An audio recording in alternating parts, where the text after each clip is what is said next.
नमस्कार विद्यार्थी मित्रांनो, मागील व्हिडिओमध्ये आपण बाणाच्या न पर्यंत आलो होतो. ज्या विद्यार्थ्यांनी मागील व्हिडिओ पाहिले नाहीत त्यांनी प्लेलिस्ट मध्ये जाऊन मराठी वाचन या प्लेलिस्ट मध्ये जाऊन त्या ठिकाणी मागील व्हिडिओ पाहून घ्या. तर न नंतर आता त ला आपण सुरुवात करूया. तर बघा, या ठिकाणी याला आपण तलवारीचा त म्हणून ओळखतो, परंतु आता तलवारीचा त न म्हणता या ठिकाणी आपण याला त म्हणायचं आहे. फक्त त म्हणून याचा उच्चार करायचा आहे. त त त त बघा, आपण तलवारीचा त म्हणत नाही आहोत, फक्त त म्हणत आहोत. त त त अशा पद्धतीने त त त असा उच्चार करूनच तुम्ही पण लिहा. त त स्क्रीनवर लिहिताना मला अडचण येते थोडीशी, आणि हे स्क्रीनवर पण उशिरा उमटत आहे. याचा उद्या परवा इलाज होईल. त त त तलवारीचा त कोणी म्हणणार नाही. त त त त त अशा पद्धतीने आपण त या ठिकाणी शिकलेला आहोत. तर या त चा तुम्ही भरपूर सराव करा. यानंतर थ हा जो आहे हा थ आहे, आणि याला आपण थ थव्याचा थ असं आजपर्यंत म्हणत आलो, परंतु थ थव्याचा म्हणायचा नाही. तर याला आता थ फक्त थ म्हणायचं. फक्त थ थ थ थ थ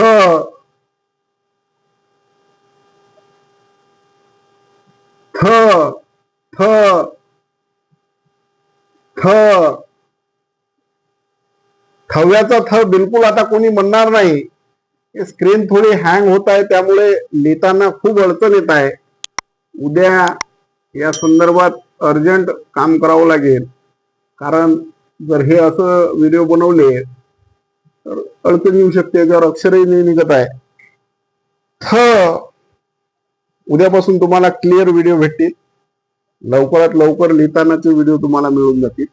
थ थ थ अशा पद्धतीने याला थवा थ न म्हणता आणि थवा थ असा उच्चार न करता याला आता डायरेक्टली थ म्हणायचं. हा द आहे, तर द द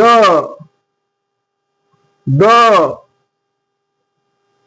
द दप्तराचा म्हणायचं नाही. आता डायरेक्ट हा द आहे असं समजून या ठिकाणी म्हणायचं आहे. द द द बघा, द द दप्तराचा द कोणी म्हणणार नाही. माझ्या मागे सर्वजण लिहिण्याचा सराव करा. लिहित असताना याचा उच्चार करा. द द द द द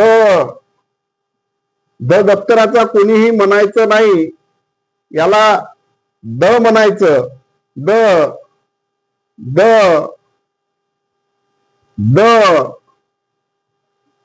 द जर तुम्ही याला द म्हणून जर द चा उच्चार द करून तुम्ही जर लिहिण्याचा सराव केला, तर उद्या जे तुम्ही वाचन करणार आहात मराठीचं, त्यामध्ये तुम्हाला कोणत्याही शब्दामध्ये जेव्हा द दिसतो तेव्हा तुम्ही डायरेक्ट द चा उच्चार द म्हणून करताल. यानंतर ध, तर बघा या ठिकाणी हा ध आहे, आणि या ध चा उच्चार धरणाचा ध किंवा धनुष्य बाणाचा ध असा आपण करत असतो. परंतु आता डायरेक्ट याला ध म्हणून याचा उच्चार केला पाहिजे. ध द च्या नंतर हा ध आहे. ध ध धनुष्याचा ध किंवा धरणाचा ध म्हणून आपण आजपर्यंत याचा उच्चार केला, परंतु आता आपल्याला याचा उच्चार ध म्हणून करायचा आहे. डायरेक्ट ध ध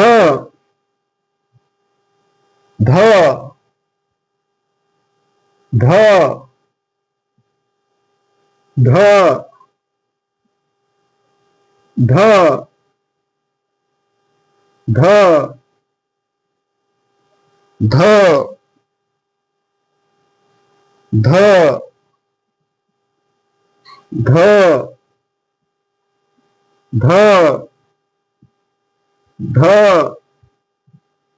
अशा पद्धतीने धरणाचा ध किंवा धनुष्याचा ध न म्हणता डायरेक्ट ध म्हणायचं.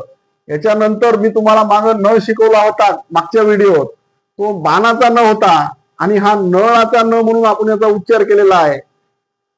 तर आता नळाचा न नका म्हणू, याला न म्हणा फक्त. न दोन आहेत, एक बाणाचा न आणि एक नळाचा न. तर हे हा न आहे. न न न न न न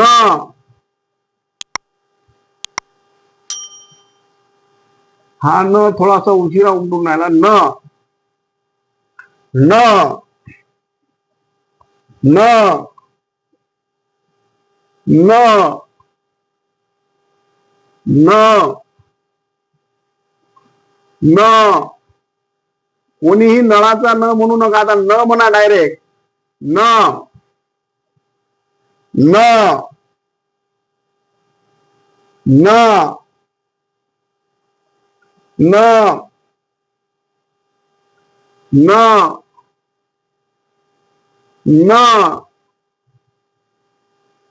न न न